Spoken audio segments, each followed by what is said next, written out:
নমস্কার বন্ধুরা, আজ আমি তোমাদের কাছে রাষ্ট্রবিজ্ঞান তুলে ধরব।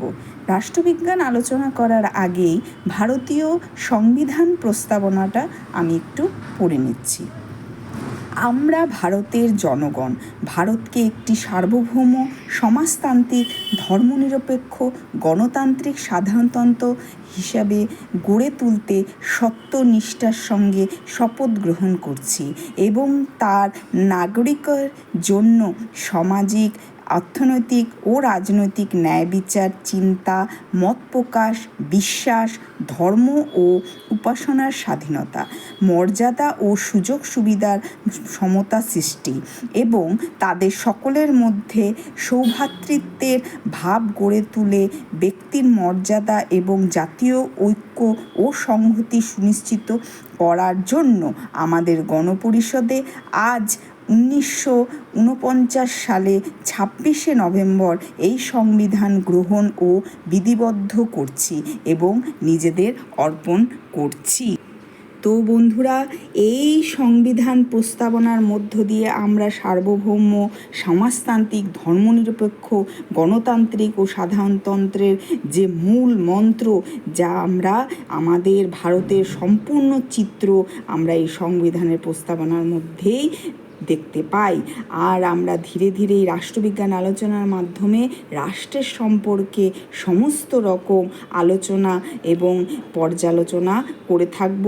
যদি কারো এই আলোচনা পর্যালোচনার কোনো রকম কোনো মন্তব্য থাকে অবশ্যই এখানে করবে এবং আমার যতটা সম্ভব আমি এখানে তুলে ধরার চেষ্টা করব। রাষ্ট্রবিজ্ঞান যত পুঙ্খানুপুঙ্খভাবে জানা যাবে ততই কিন্তু একটা কম্পিটিটিভ এক্সাম তার উপরে কিন্তু ভালো রকম তোমরা জ্ঞান লাভ করতে পারবে।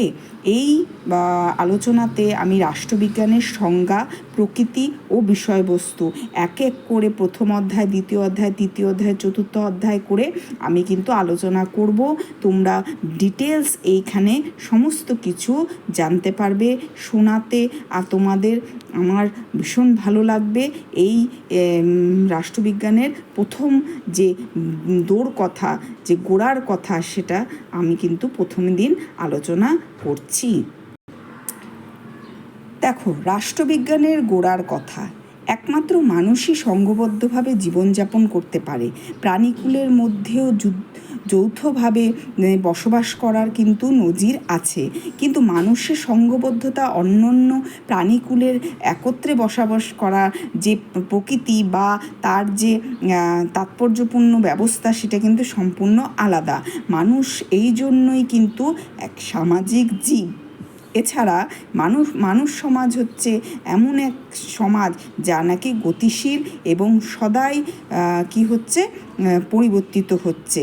মানুষ ও তার সমাজ সম্পর্কে সার কথা হলো এই যে পারস্পরিক নির্ভরশীলতার কারণে মানুষকে কতগুলি নিয়মকানুন মেনে চলতে হয়।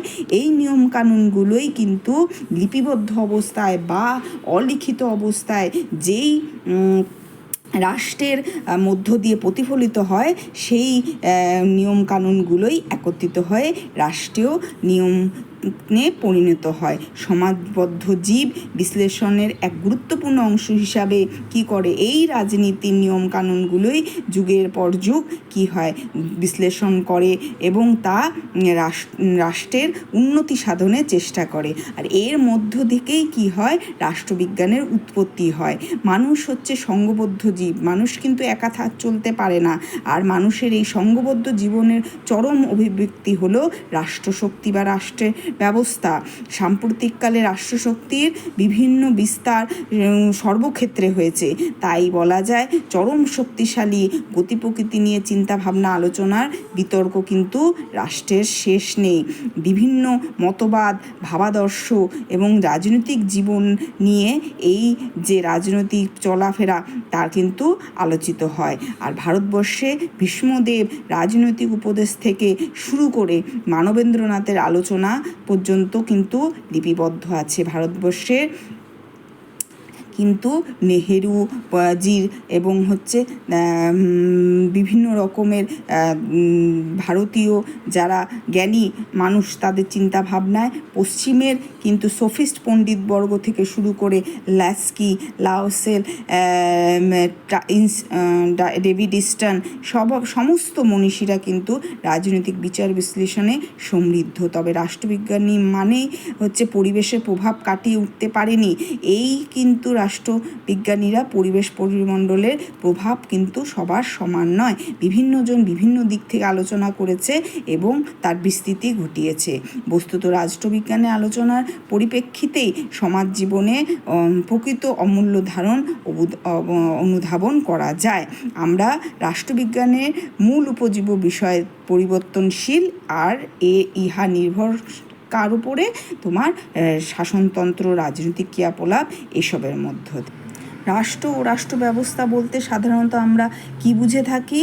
এই বিশ্লেষণের মাধ্যমে কিন্তু আমরা রাষ্ট্র ও রাষ্ট্র ব্যবস্থার যে দুটো অবস্থা দেখতে পারি, একটা নির্দিষ্ট ভূখণ্ড আর সমাজ কর্তৃক বিধি ব্যবস্থা বা নিয়মকানুন, আরেকটি হলো এমন একটি চরম শক্তি যা নাকি নিয়মকানুনকে সবার ঊর্ধ্বে তুলে ধরে। এগুলোই হচ্ছে রাজনৈতিক ক্রিয়াকলাপ। আর হচ্ছে রাজনৈতিক বিজ্ঞান, রাজনৈতিক ক্রিয়াকলাপের আবার দু ধরনের কার্যকলাপও আছে। কি? শাসনযন্ত্র, সরকারের বিভিন্ন বিভাগের নিয়ম মাফিক ক্রিয়াকলাপ, আর শাসক শাসিতের সম্পর্ক, এই দুটা কিন্তু রাজনীতি বিজ্ঞানে যথেষ্ট আমরা দেখতে পাই। আর রাষ্ট্র ব্যবস্থা কোনো অবস্থাতেই সর্বগ্রাহ্য কিন্তু সমর্থন হয়নি, এবং রাজনীতি প্রক্রিয়ার নিত্য নতুন রূপও কিন্তু আমরা দেখতে পাই। যেমন আমরা জানি যে গ্রিক পণ্ডিত অ্যারিস্টটল রাষ্ট্রবিজ্ঞানের আদিগুরু হিসেবে পরিচিত। তার বিখ্যাত গ্রন্থটি কী ছিল? পলিটিক্স। অ্যারিস্টটলের আমলে গ্রিসে নগর রাষ্ট্র বর্তমান ছিল। এগুলোকে কি বলা হতো? পলিস। অ্যারিস্টটল তার পলিটিক্স গ্রন্থে এই পলিস সম্পর্কে বিজ্ঞানসম্মত দৃষ্টিভঙ্গি থেকে বিস্তারিত আলোচনা করেছেন। তারপর বহু শতাব্দী ধরে একই ধারায় রাষ্ট্রীয় সম্পর্কিত আলোচনা অব্যাহত চলেছে। লিপসেট পলিটিক্যাল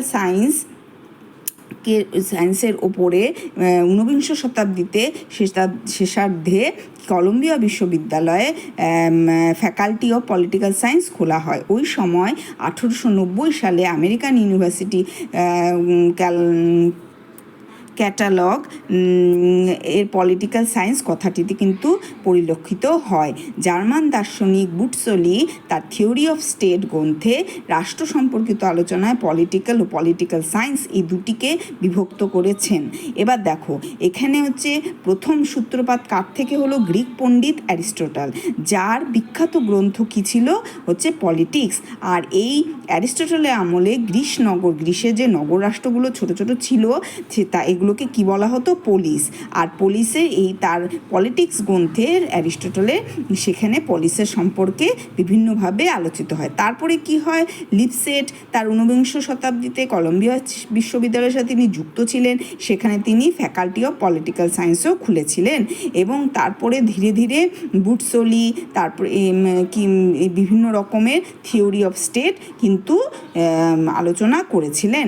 এবার দেখো, তার মতানুসারে মূলত কলা অর্থে ব্যবহার করা হয়। এই অর্থে রাষ্ট্র পরিচালনা পদ্ধতি ও তার বাস্তব প্রকৃতি সম্পর্কে আলোচনা করা হয়। আর রাষ্ট্র বিজ্ঞান অর্থে রাষ্ট্রের ভিত্তি, গঠন, অন্তর্নিহিত চরিত্র তার প্রকাশ হয়। এবার দেখো, উইলবি, বার্জেস, ইংল্যান্ডের রাষ্ট্রবিজ্ঞানী ব্রাইস সিলি সহমত পোষণ করেন। আবার অনেকে রাষ্ট্রবিজ্ঞান কথাটি ব্যবহারে পক্ষপাতী, আবার অনেকে আবার রাষ্ট্রতত্ত্ব হিসাবে কথাটি কিন্তু ব্যবহার করতে চান। জেনলিক রাষ্ট্র সম্পর্কিত আলোচনাকে তত্ত্বগত রাজনীতি বা থিওরিটিক্যাল পলিটিক্স হিসাবে ব্যবহারিক রাজনীতি এই দুই ভাগে ভাগ করেছে। অ্যাপ্লাইড পলিটিক্স, একটা থিওরিটিক্যাল, একটা অ্যাপ্লাইড। এটা কে ব্যবহার করেছেন? জেলিনেক। আর তারপর কি হয়েছে, তার মতানুসারে তত্ত্বগত রাজনীতির অন্তর্ভুক্ত বিষয়গুলি হলো রাষ্ট্রের উৎপত্তি, সংগঠনের নীতি আর প্রকৃতি, উদ্দেশ্য প্রভৃতি। অপরদিকে ব্যবহারিক রাজনীতির অন্তর্ভুক্ত হলে সরকার, প্রকৃত শাসন ব্যবস্থা সংক্রান্ত বিষয়। যাই হোক, এক্ষেত্রে দৃষ্টিভঙ্গির ব্যাপক পার্থক্য আছে। এ সত্ত্বেও বর্তমানে রাষ্ট্রবিজ্ঞান শব্দটি বহুল প্রচলিত এবং মোটামুটি সর্বজন স্বীকৃত। এটা দেখো, রাষ্ট্রের সম্মুখে যখন মানে বিভিন্ন রকমের মতামত শুরু হয়, তো বিভিন্ন জন বিভিন্ন রকমের মতামত দিয়েছে, কেউ কেউ বিজ্ঞান বলেছে, কেউ তত্ত্ব বলেছে। এই নিয়ে সম্পূর্ণ আলোচনা পরদিন আমি আরও ডিটেলস তোমাদের কাছে তুলে ধরবো। ধন্যবাদ।